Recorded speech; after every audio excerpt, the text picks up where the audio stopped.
Hey guys, welcome to the Daily Word Bible Study, a plain and simple book by book, chapter by chapter, and verse by verse study through the entire Bible. Currently, we are in add some brightness to this here. We are currently in maybe that's too much.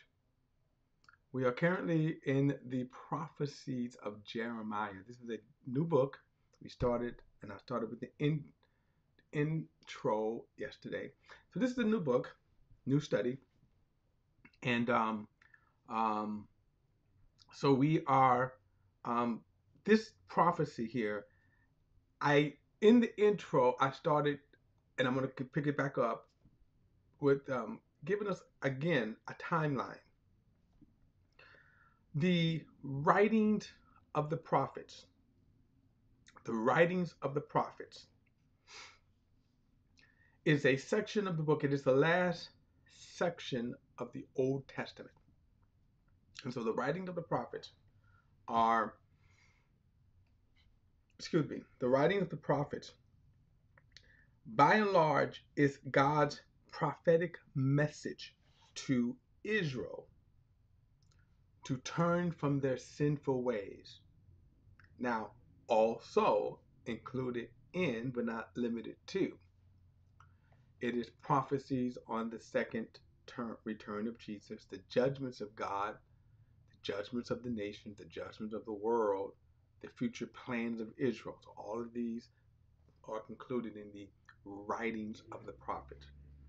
Jeremiah has the unfortunate prophecy of prophesying during the death of the nation. Now, in order to understand that, let's bring my screen up here.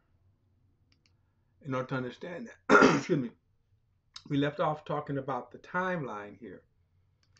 So the timeline, when we look at the kings, the charts of Israel, we have the kings of Judah and the kings of Israel. The split of the nation, you had Saul, David, Solomon, and then the nation split. And from that time into the Babylonian captivity, the nation was two separate nations, okay? And actually, you can kind of see how bad a civil war can happen. Solomon's sons, Rehoboam, caused this split. And as you can kind of see, when we get to Hoshea, the last king of Israel, remember the northern kingdoms had their capital city of Samaria. The southern kingdoms had their capital of Jerusalem. The northern kingdom went into captivity by the Assyrians around, when did they go into, I think it was 7, let's see. They go into captivity around 722 BC. And then about 130-something years, 36 years later, the southern kingdom of Judah falls into captivity. So all of this is the kind of, so when we come to Jeremiah, we actually come to Jeremiah, and we'll see this in a moment, but Jeremiah comes on the scene with Josiah. Okay, so you see it is highlighted this last green section here. Josiah. So from Jeremiah's prophesying from Josiah all the way through the Babylonian captivity. And so we'll get more into detail as we get into Jeremiah. It's not a pleasant time either. It is a heart-wrenching time, because you see the destruction of a people who deserve it, yet it is, as you always see, heart-wrenching when you see this. Now, I also said this, that the Old Testament, so the Old Testament,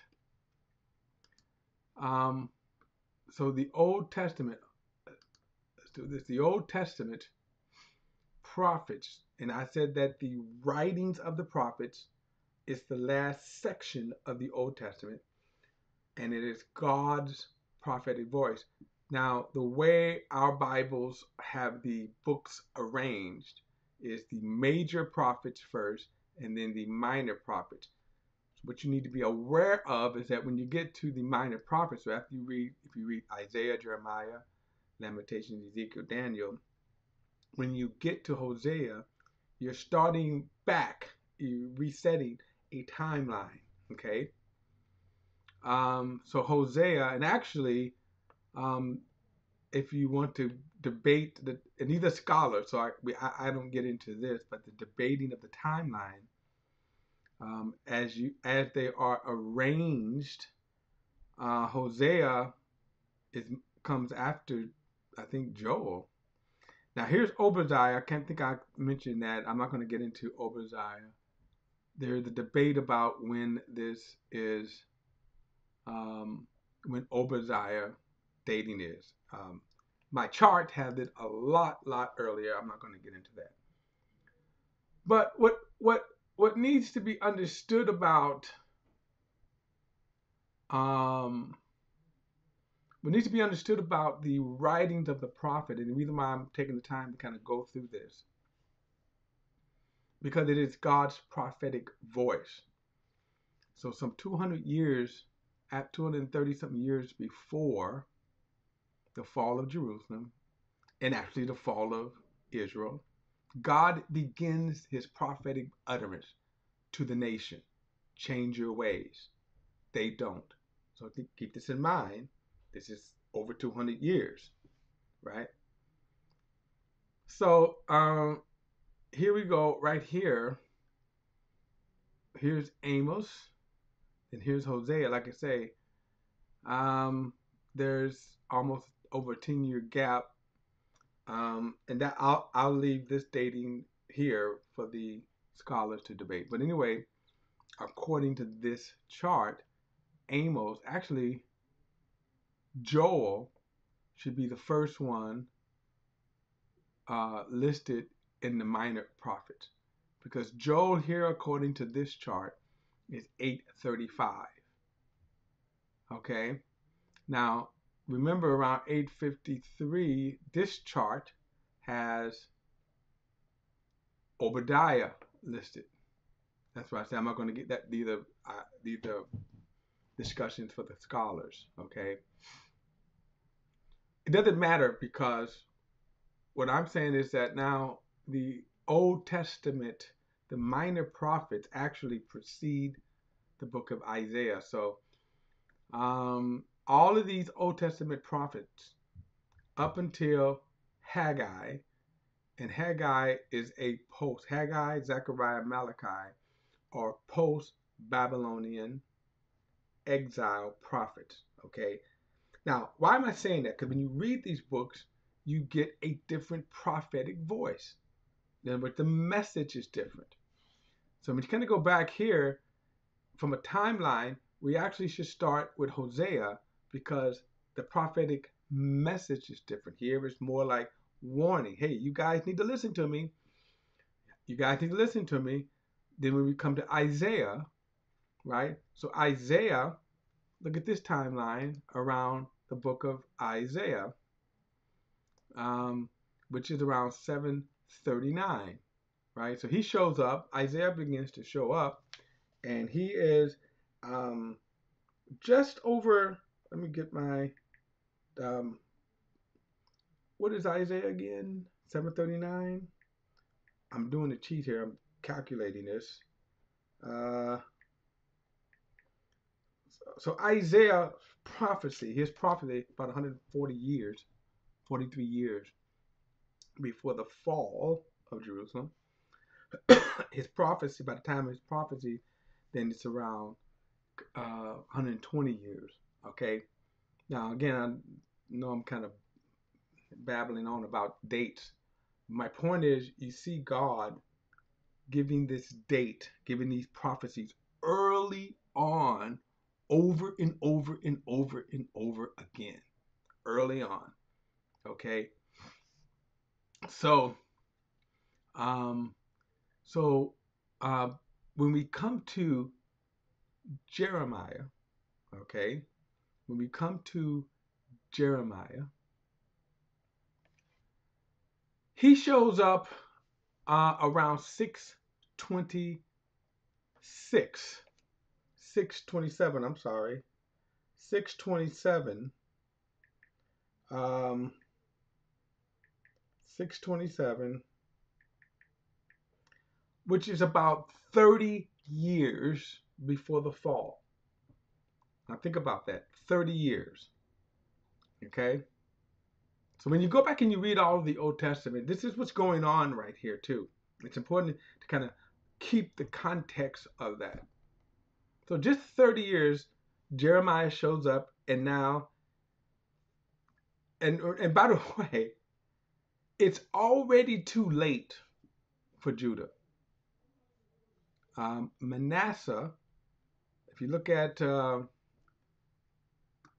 see if I can, yeah, let's see here. I want to keep the timeline here.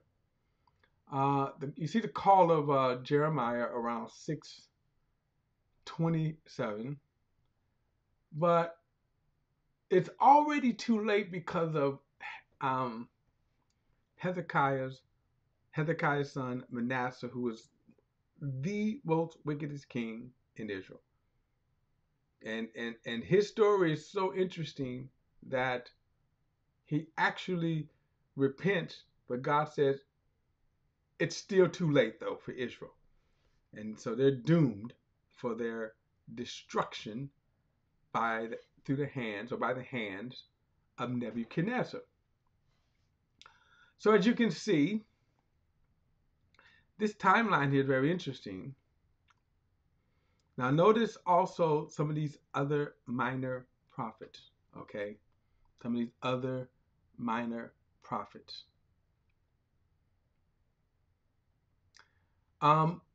Nahum,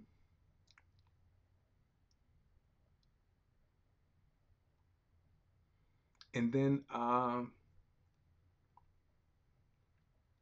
Zephaniah, okay? All right. So I'm looking at this, okay. So now you can kind of see the timeline. All right. Now all of this is important to understand that the time in which we are in, okay? The timeline in which we are in. Jeremiah's time will go from 627 to the beginning of the fall, and he would go through the actual death of the nation. Okay, the actual death of the nation.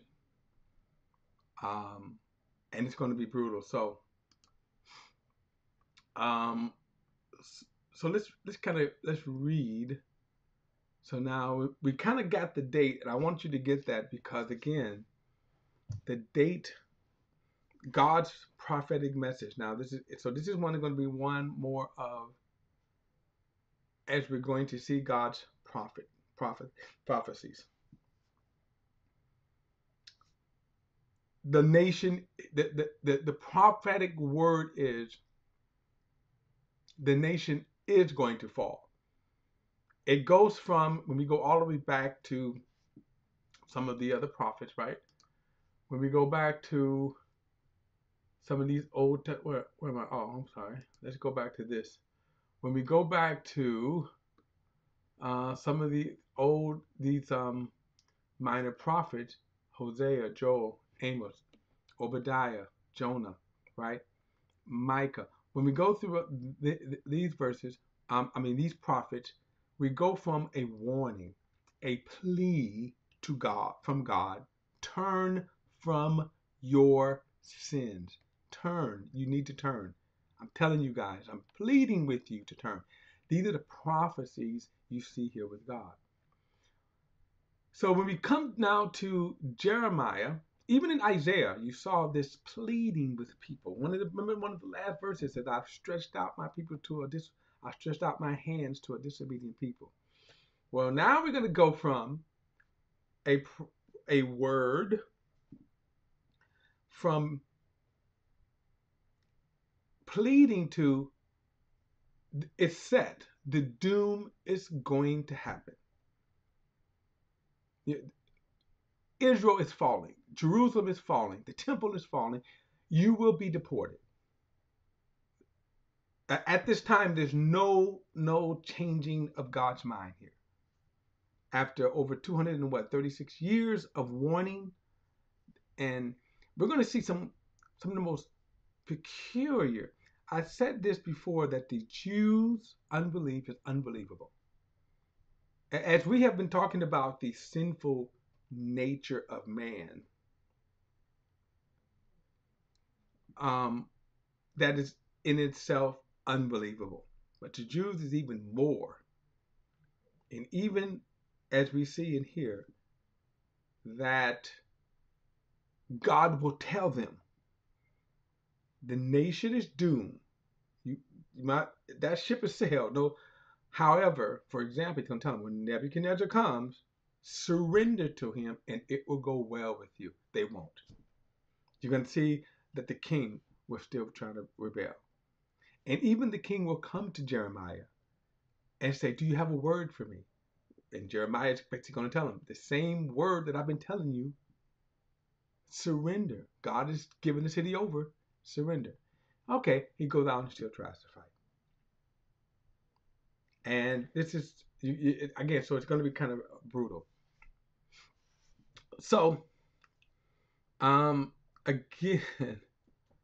let's look at this. Verse 1 says, the word of Jeremiah, the son of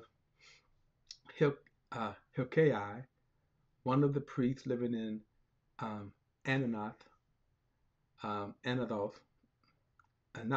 Oh, I don't know why I cannot.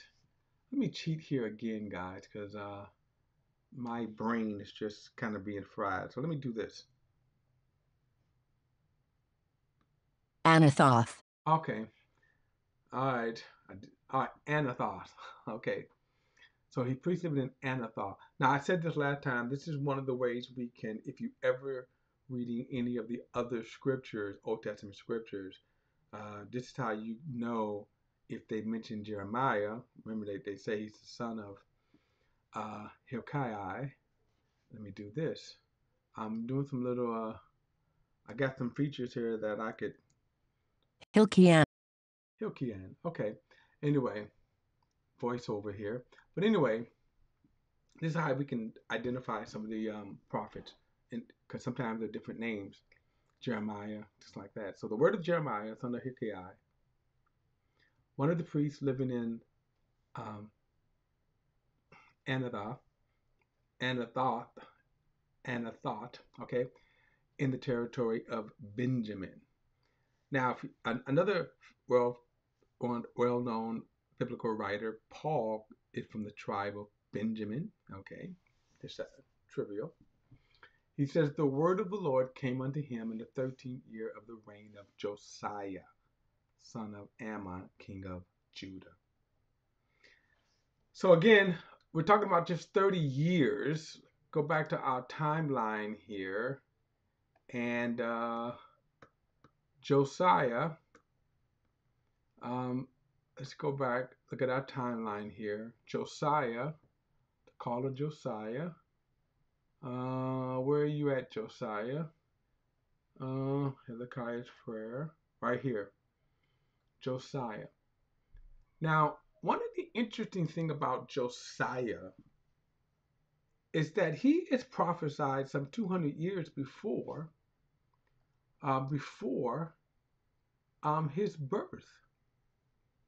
You have got to go back. I think it was around the time of Ahab, where God specifically called Josiah's name. And when you look at the timeline here, it doesn't have a lot of time, but he was one of the last good kings. Okay, and then as you can see our little kind of thought here. So he's one of the last good kings. The good kings are in green, okay, and then the rest of them are evil, okay. But so he comes around. He comes on the scene around this time. So about 20 years before the invasion starts, but he is prophesying. Okay, even though it's too late, he's still prophesying, and we get more into, of course, this prophecy in the next study.